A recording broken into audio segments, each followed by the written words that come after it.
Добро утро, Мило! Честит рожден ден! Пожелавам ти да си жива, здрава, щастлива, доколкото е възможно да си щастлива. Искам само да знаеш, че единственото нещо, за което мога да помисля, е да си усмихната, да си на топло. Всеки един от дните да е лек, да не е изпълнен с тежък физически труд. Парите, които изкарваш, да ти стигат и да успяваш да се усмихваш също толкова сияйно и красиво, колкото се усмихваше, когато аз бях с теб. Днес ставаш на четвърт век, на 25 години. При мен се случи преди 6 месеца, горе-долу. И осъзнах колко малко всъщност са 25 години в сравнение с тези 3 века, които прекарахме с теб в онзи ад и в който се случи всичко между нас, общо взето. Искам да ти кажа, че преди около 3 месеца успях да открия Facebook профил, който се създава април месец на 2020 година. И в началото доста емоционално отреагирах, доста негативно, за което съжалявам, тъй като аз успях да разбера, след като се позамислих малко, какъв е смисъл от това нещо. Видях, че в него си написала, че си сгодена. Видях и първата ти профилна снимка, която е ясна препратка за това, което се случи между нас и вечерта, в която заспахме заедно тук на това легло до мен, но просто в момента стаята ми е доста голяма бъркотия, тъй като нямам време за нищо. И разбрах, че за разлика от останалите, които след една година започнаха да се преструват, че това никога не се е случвало, за теб това е толкова реално, колкото и за мен. Все пак то наистина е реално, аз съм успял да го докажа. Затова беше всичко, през което преминах и всичко, което преживях, всичката болка и нещастие, за да мога да се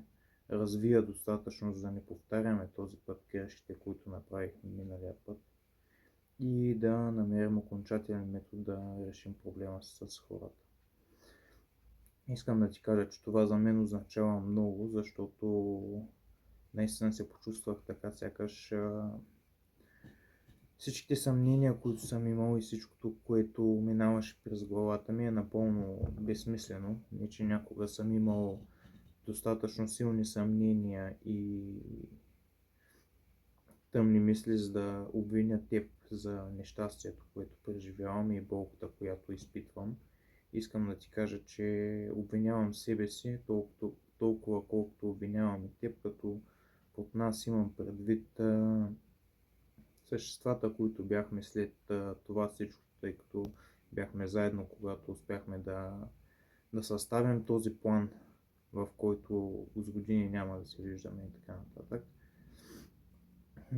Като аз самия винаги съм мислил, че за мен е толкова трудно, колкото и за теб самата. Искам да ти кажа за пореден път, че никога не съм искал никой от нас двамата да се мъчи, нито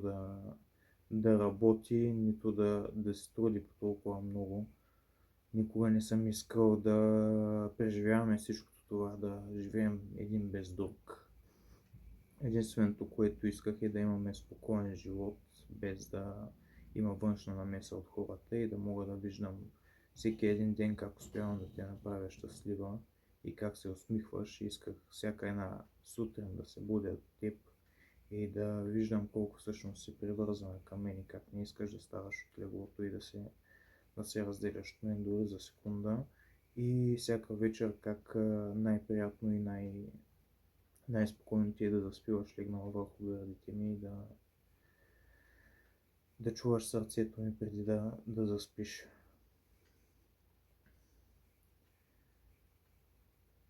Също така искам да ти кажа, че аз претърпях голямо развитие и доста промени в характера си най-вече. Успях да се науча да контролирам призивите на това нещо, което всички помним, най-вече ти, защото го гледаше от първо лице. И да ти кажа, че за мен това нещо, което се бях превърнал, е неминуема част от характера ми и нещо, което задължително трябва да остане част от мен. Първата година и половина някъде, в резултат на всички сънища и посттравматичния стрес синдром, който развих, както и постоянната мъка и съмнения, че всъщност ти никога не си вярвала, че нещо от това се е случило, нали, смяташ, че това е просто сън. През това време се опитвах само единствено да контролирам призивите си, да бъда агресивен и да убивам хора и да ги карам да страдат толкова, колкото страдахме ние, за да мога да развия интелекта си и да успея ефективно да оползотворя способностите, които имаме, в резултат на което създадох целият този YouTube канал, в резултат на което успях да открия какво всъщност представляваме ние, какво представлява Вселената, по какъв начин човешкия вид са сгрешили, по какъв начин са се възползвали от нас, как са се отблагодарили на всичко добро, което сме им направили, и да стигна до извода, че единственият вариант, нали, колкото и голям пацифист да изглеждам и колкото не агресивно да се държа, въпреки че при натрупване на напрежение тези неща още успяват да избият до повърхността, единственият вариант, който смятам за възможен, е да държим хората в преко подчинение на нас самите и да унищожа по-голямата част от расата им, което, нали, е в резултат на техните собствени действия и решения, тъй като те явно не си взимат урок какво може да се случи с тях и какво ще се случи. Те смятат, че като им дам толеранс от няколко години, те могат да ми се качат на главата и съдържат клоуните, които са, за да може да им е по-забавен и по-лек техния живот за сметка на нашия, не оценявайки, че им давам възможността да си запазят живота. За мен такива неблагодарни създания и толкова толен вид не би трябвало да им се позволява свободно да живеят. Трябва да има пряк контрол над тях самите, като омразата, която изпитвам към човешкия вид и която изпитвах тогава, все още е вътре в мен, просто не позволявам да отрови всекидневието ми, като хората явно са останали в илюзията, че тъй като имам много добри еволюционни черти и успявам да се приспособя към средата за по-лесно оцеляване, означава, че поведението ми и добротата ми всъщност са реалния ми характер и това, което изпитвам към тях, за разлика от всичката омраза, която съм натрупал вътре в себе си и желанието да ги убивам, карайки ги в процеса да страдат възможно най-много, наслаждавайки се на израженията и на молитвите им, преди да си отидат от този свят.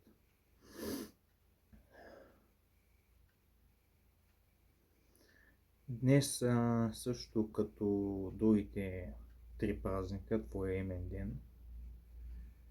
сега, понеже ми е малко трудно да запомня 15 или 16 август, моя имен ден, който ще дойде в началото на другата година, 6 декември, което е и рождението на Свети Николай Чудотворец, и тази година се навършват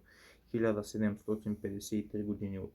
така нареченото ми рождение, както и 30 май, който всъщност е годишната от сватбата ми, който е и моя рожден ден, са почивни дни, които без значение какво върша, нали, не работя на тях. Тази година на собствения си рожден ден нямах възможност да почивам, тъй като трябваше да поема отговорност, бях шофьор на колегите си и трябваше да ги карам или в Първомай, или в Хасково. Нямаше как да поискам почивен ден на 2 или 3 седмици след започване на работа си към сегашния си работодател, Био България ЕОД. Миналата година в музея на Яворов работих на 4 часа на този ден, но искам да знаеш, че това за мен са най-важните дати в годината и това искрено за мен са празниците, които си заслужава да празнуваме. Въпреки че днес, както в последните 6 6 е малко много, по-скоро 5. Ще остана сам у нас. Както ти казах, всяка една година стоя на тези празници, стоя тук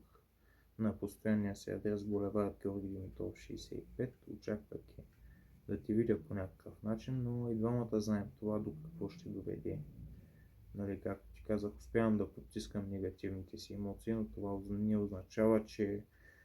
ги няма и ще толерирам хора да се отнасят неуважително към мен или към теб и ще продължа да позволявам живота на такива същества.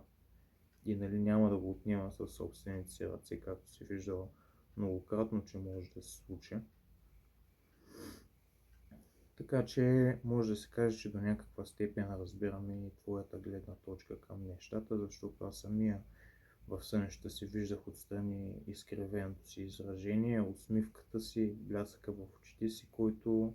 който имах, като им причинявах страдание и също удоволствието, което изпитвах вътре в себе си. И знам, че понякога ти беше доста трудно да успееш да ме накараш да се върна обратно към това, което всъщност ти обичаш. Човека, нали, който се отнася към теб, сякаш си най-важното нещо на света. Човека, който ти предложи брак и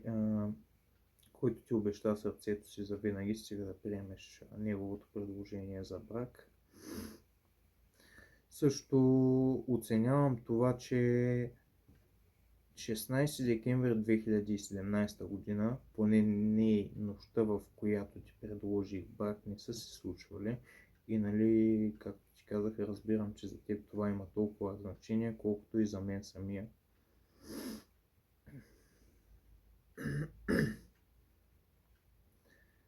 В днешния ден, по принцип, както във всички останали дни, аз просто исках да мога да се събудя до теб, да съм първия, който ще чисти рождения ти ден, да успея да те накарам да се усмихнеш за първи път през този ден, който е важен за теб, но и важен за мен самия. И да, например, да ти поднеса цветя, да излезем някъде навън, да ти подаря нещо, което според мен ще те зарадва и дори изкаране с труд, без значение колко много, да изхарча всичките пари, само единствено за да мога да те карам да се чувстваш щастлива и обичана, въпреки че знам, че ти не избра да си с мен заради парите, които притежавах. Всичките огромни 1100 ли бяха, 1300 лева или 2000 лева ли, един златен сенжир.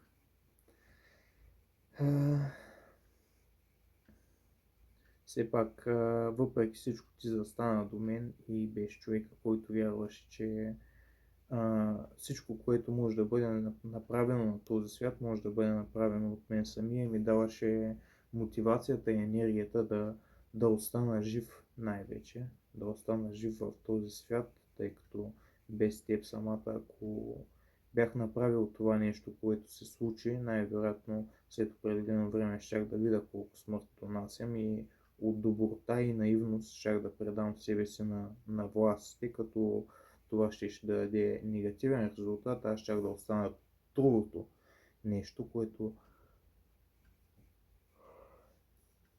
което познаваш като моя личност. Това е външния ми вид сега. Избрах нещо по-практично. Колкото до брадата и мустаците, ги запазвам само единствено, защото някой, който е на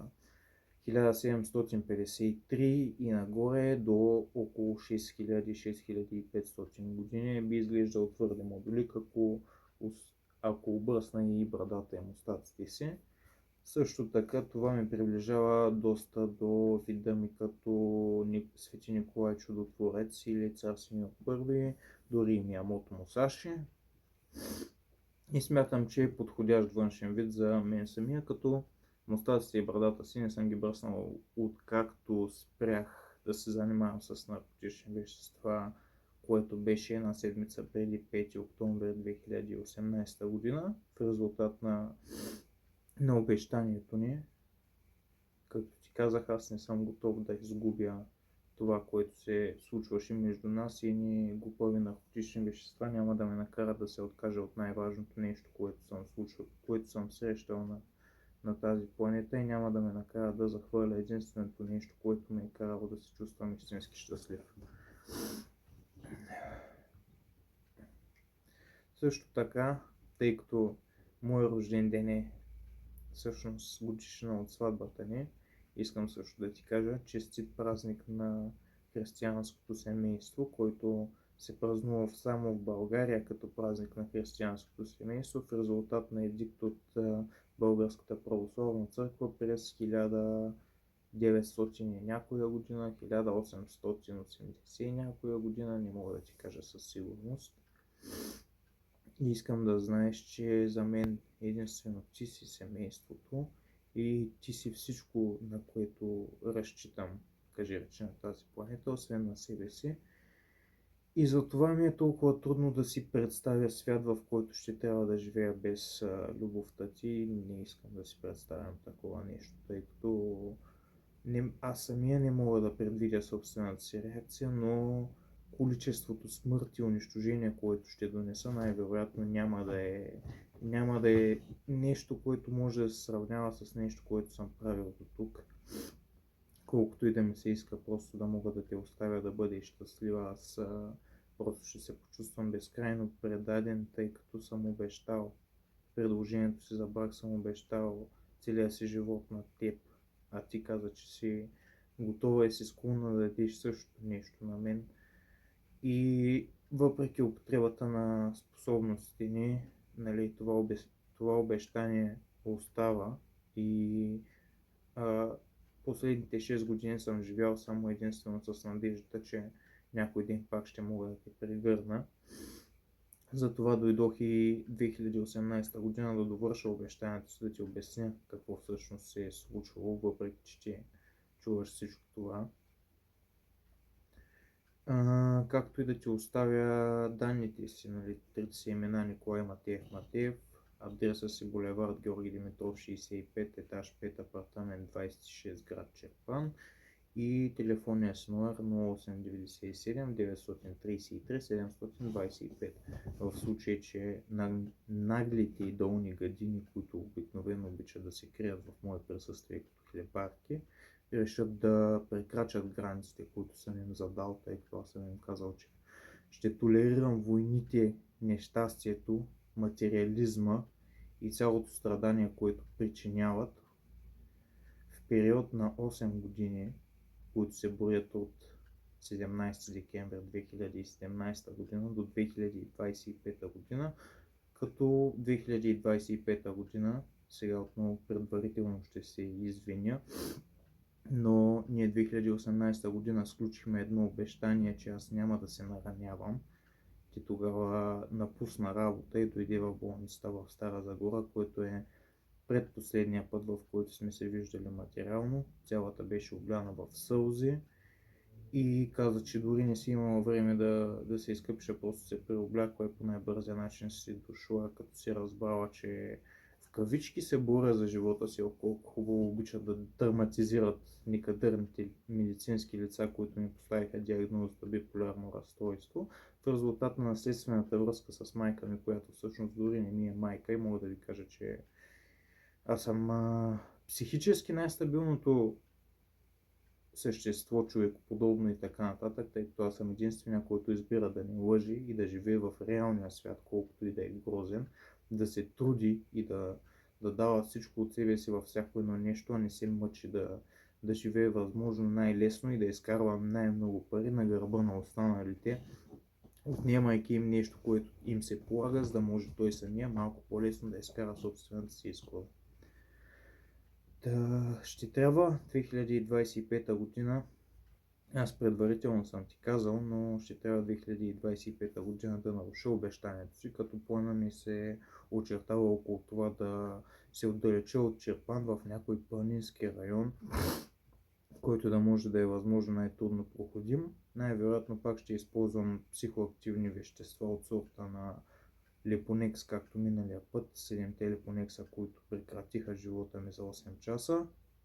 които те докараха до притеснението, че може наистина да ме изгубиш, и определено количество алкохол, за да мога да спра отново пулса си, в резултат на което ще мога да използвам способността си, като първата ми работа е да дойда при теб, за да те видя, да те прегърна, да разговаряме, а след което най-вероятно ще върна времето обратно до 2020 и директно ще използвам способността си, за да подчиня човешкия вид и да избия голяма част от биологичния вид, оставяйки ги без оръжия, без гориво, без метод на транспорт, подчинявайки ги напълно на милостта си, която към техния вид не е особено голяма и не е останало толкова, колкото да им свърши някаква работа. Общо взето, надеждата ми в този видеоклип беше да чуеш гласа ми, да видиш как изглеждам, да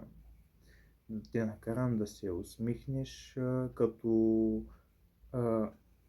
успея да ти кажа начина, по който все още се чувствам към теб, и да направя подарък, на който съм способен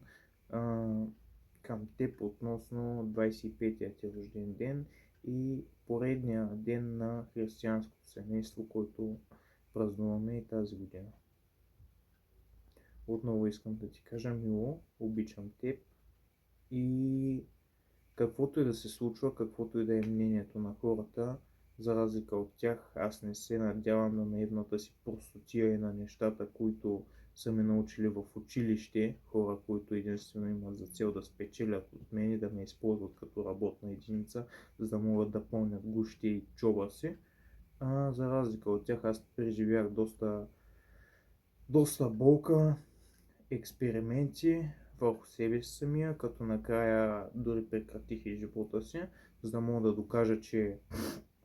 аз съм прав в тази ситуация и това всичкото, което е било между нас, се е случило, защото без това нещо да е реално, живота ми просто нямаше смисъл, без значение дали умирам или не. И това в крайна сметка затвърди напълно изводите, до които съм стигнал, че всъщност аз и ти сме богове и за нас смъртта е невъзможна.